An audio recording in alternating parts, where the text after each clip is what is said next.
My wife didn't just call me paranoid, she said it loud, at dinner, in front of her father.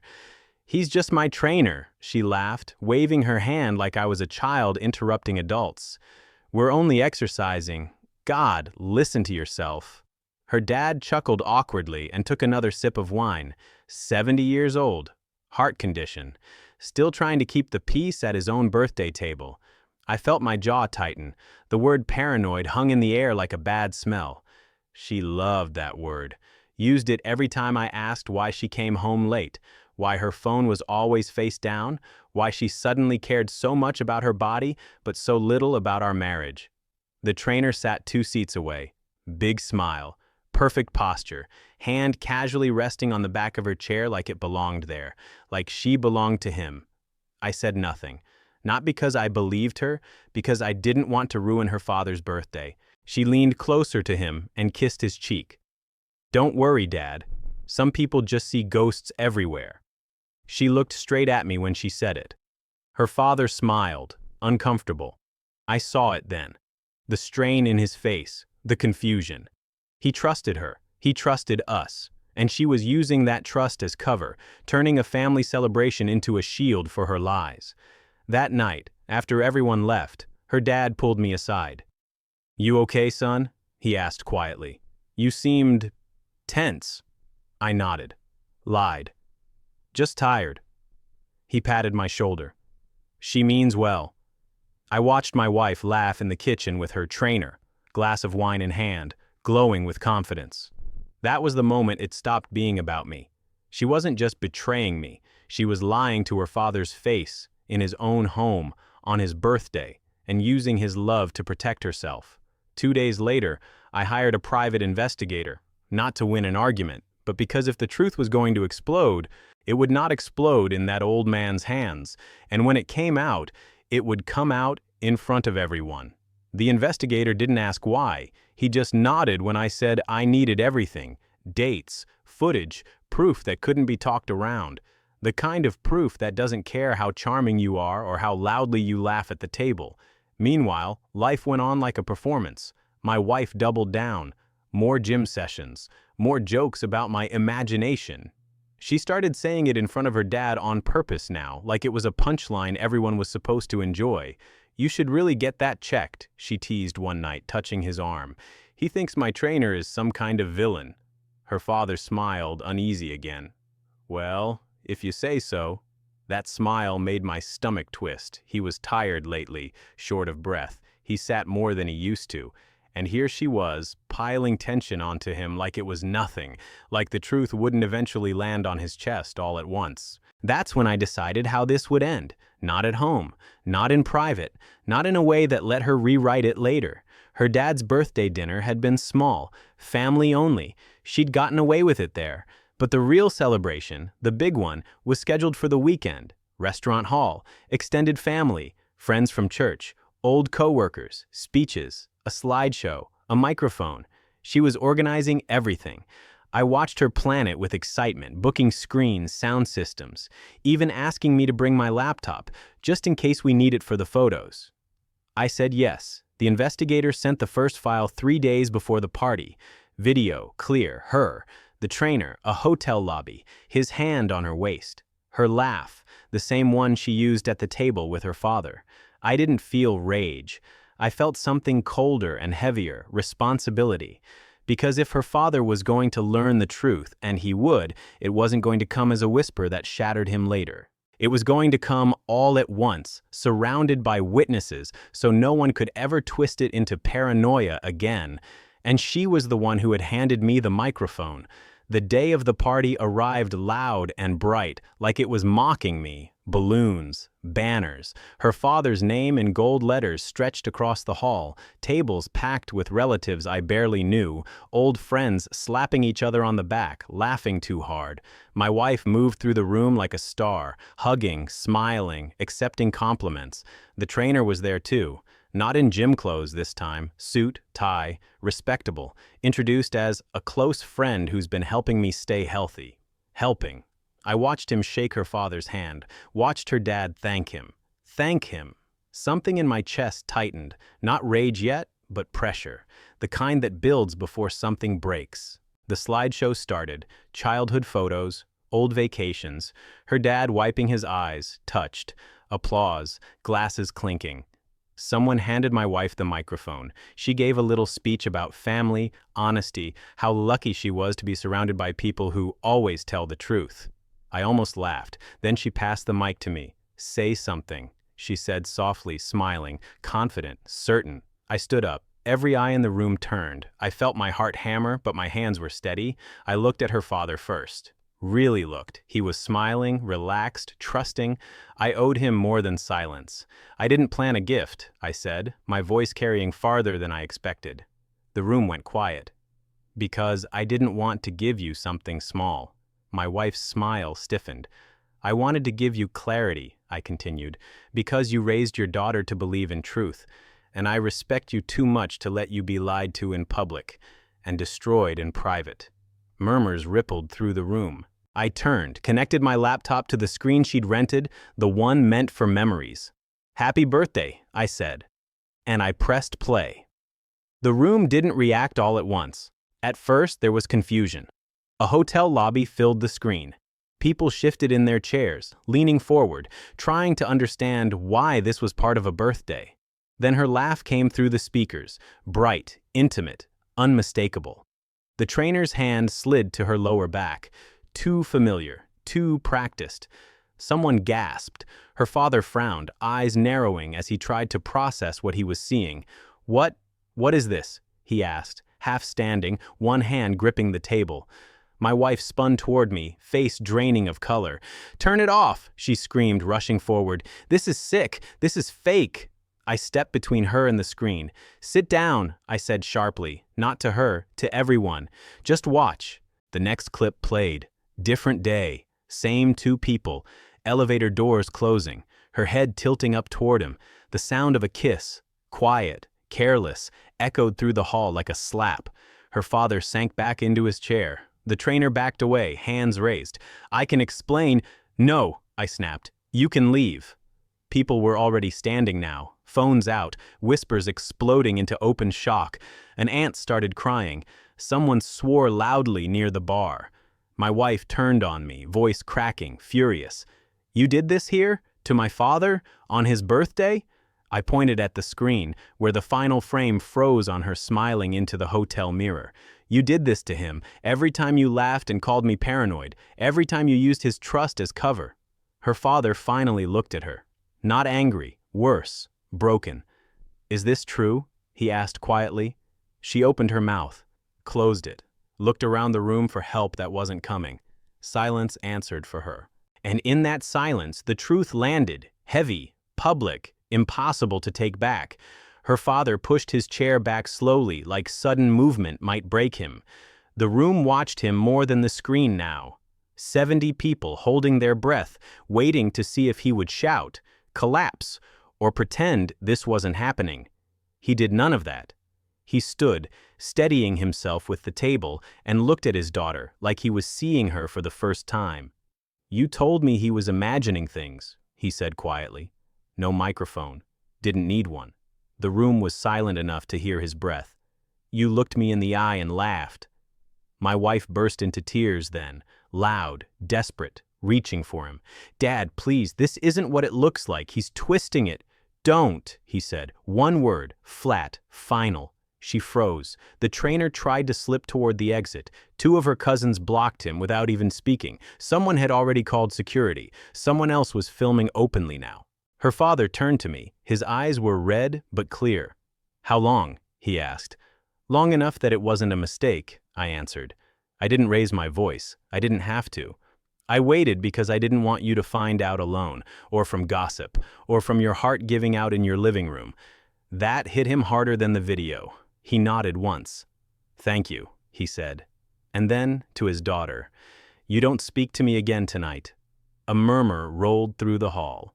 Chairs scraped, conversations erupted. Security arrived and escorted the trainer out first. He didn't fight it, wouldn't look at anyone.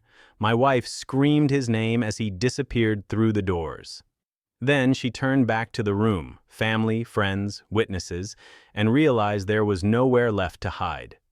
The party didn't end with cake. It ended with doors slamming, people leaving in shock, and a father sitting alone at the head of the table, staring at a screen that no longer played anything. I stayed. Because protecting him didn't stop once the truth was out. It stopped when he was no longer alone with it. The hall emptied fast after that. Not politely, urgently. Conversations spilled into the parking lot, voices sharp, phones glowing. The kind of exit people make when they know they've just witnessed something they'll be talking about for years. Her father stayed seated. I pulled a chair next to him and sat down without asking. He stared at the blank screen like it might suddenly apologize.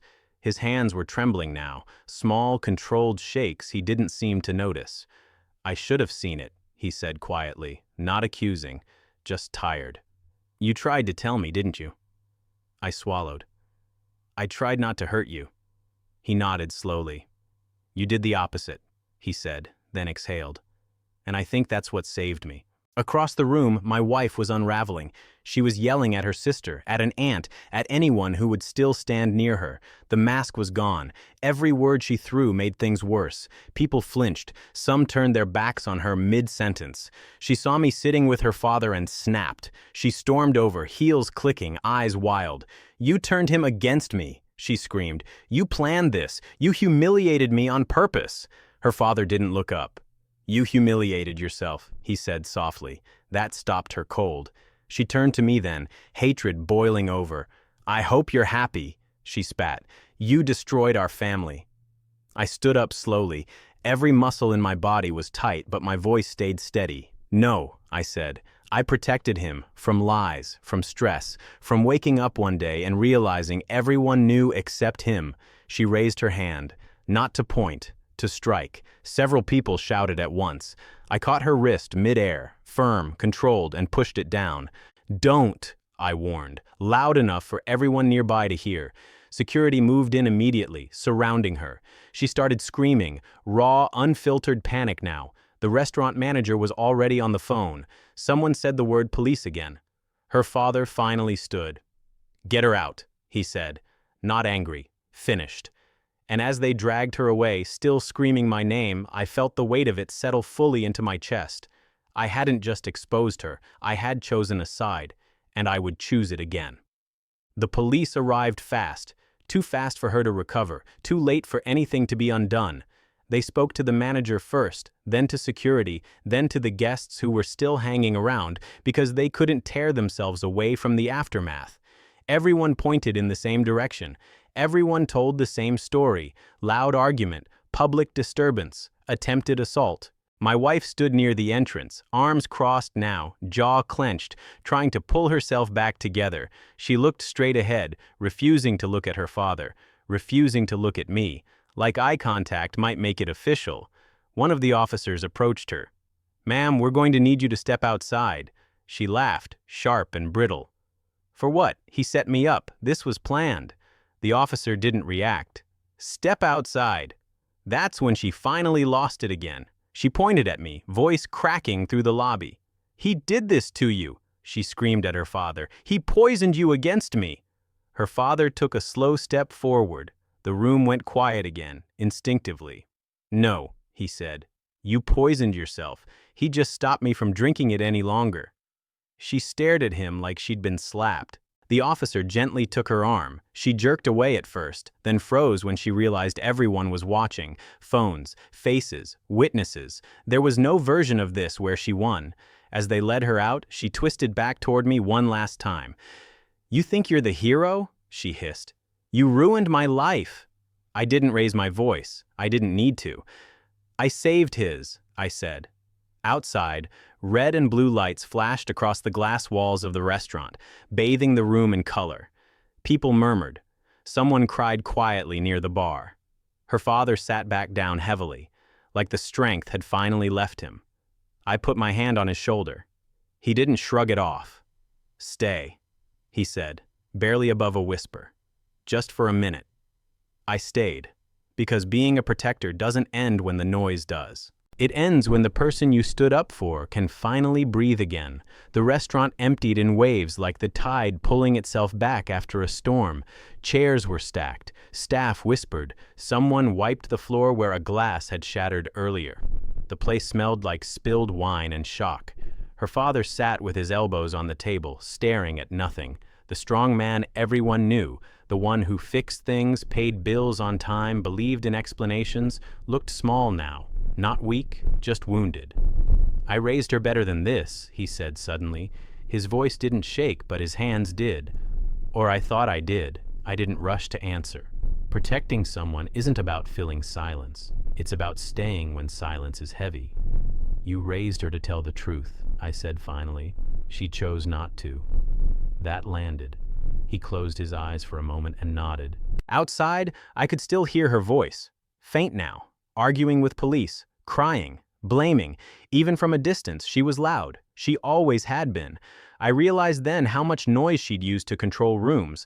Laughter, teasing, mockery. Tonight, it just sounded empty. A cousin came over and asked if he wanted to go home. He shook his head. "Not yet," he said. "If I leave now, I'll take this with me. Let it settle here first." I stayed with him while the last guests left, while staff shut down the lights, while the celebration decorations sagged, useless and wrong. The birthday banner drooped above us, his name half peeled off the wall. When the police finally left, the quiet that followed was different. Not stunned, clean. He stood slowly and straightened his jacket. "I'm glad it was you," he said, meeting my eyes, "if someone had to tell me." That was it. No speech, no tears. As we walked out together, I felt the weight of the night still pressing on my chest, but beneath it, something solid had formed. I hadn't just stopped a lie. I'd stood between it and the man who didn't deserve to carry it alone. We walked to his car without speaking. The parking lot was almost empty now, puddles of light from the street lamps trembling on the asphalt. He unlocked the door, then stopped, keys still in his hand. "I don't want to go home," he said quietly. Not to silence. So we drove instead. No destination, just movement. The city slid past the windows, familiar streets suddenly foreign, like a place you wake up in after an accident. At a red light, his phone buzzed. He didn't look at it. Let it buzz again, then again. "She's calling," he said, not asking. "She will," I replied. The light turned green. He drove on. When we finally stopped, it was at a small diner on the edge of town. One of those places that never pretends to be anything else. Vinyl booths, bad coffee, honest quiet. We sat across from each other, steam rising from our cups. "I keep thinking I should have protected her," he said, staring into the coffee. "And now I realize I needed protecting from her." That sentence broke something open, not loudly, deeply. I slid my phone across the table, the last file. The one I hadn't shown yet. Messages, dates, proof that the affair hadn't just been physical, but calculated, planned around his health scares, around family gatherings. "I didn't show this earlier," I said, "because it would have crushed you in public." He looked, slowly, carefully. When he finished, he pushed the phone back. "You did right," he said. His voice was firm now. "You did exactly right." Outside, the diner window reflected us back. Two men sitting in the aftermath. Not enemies, not even relatives by blood, but aligned by something heavier. His phone buzzed again. This time he picked it up, looked at the name, then turned it face down. "Tomorrow," he said. "Tomorrow I'll deal with her." He met my eyes. "Tonight, I just need to remember who's on my side." And for the first time since the truth exploded, I felt the fire inside me settle, not gone, but controlled, ready for whatever came next. The fallout didn't wait for morning. By the time we left the diner, messages were already spreading through the family, group chats exploding, half-truths forming, collapsing, reforming. Someone had uploaded a short clip from the restaurant. My voice, the screen, her father's stunned face. No context, no mercy, just reality, loud and unfinished. We stopped outside his house. He sat in the car for a long moment, engine off, hands on the wheel. "She'll come here," he said. Not fear, certainty. She always does when she loses control. I know, I answered. That's why I'm staying. She arrived an hour later, not quietly. Her car skidded into the driveway. Door slammed. She stormed up the steps, already shouting his name, already rewriting the night in real time. When he opened the door, she froze, seeing me there beside him, solid, unmoving. "You picked him?" she screamed. "After everything?" Her father didn't raise his voice. He didn't need to. "I picked the truth," he said, "and you're not bringing this chaos into my house." She stepped forward anyway. I moved between them instantly. No hesitation, no drama, just presence. "Leave," I said. She laughed, hysterical now. "Or what? You'll ruin me again?" "No," I replied. "You already did that. I'm just making sure he sleeps tonight." She stared at us, really stared, and for the first time I saw it. The realization that she had lost her shield, her volume, her authority, her ability to bend rooms to her will. She backed away slowly, eyes burning with hate and disbelief. "This isn't over," she whispered. Her father closed the door. Inside, the house was quiet, safe. He leaned against the wall, breathing hard. I waited until his hands stopped shaking. "Thank you," he said, "for standing where I couldn't." That was it. No speeches, no justice monologues. I left after that. Not victorious, not proud, just certain. Because being a protector doesn't mean winning loudly. It means when the noise comes, you step forward, so someone else doesn't have to.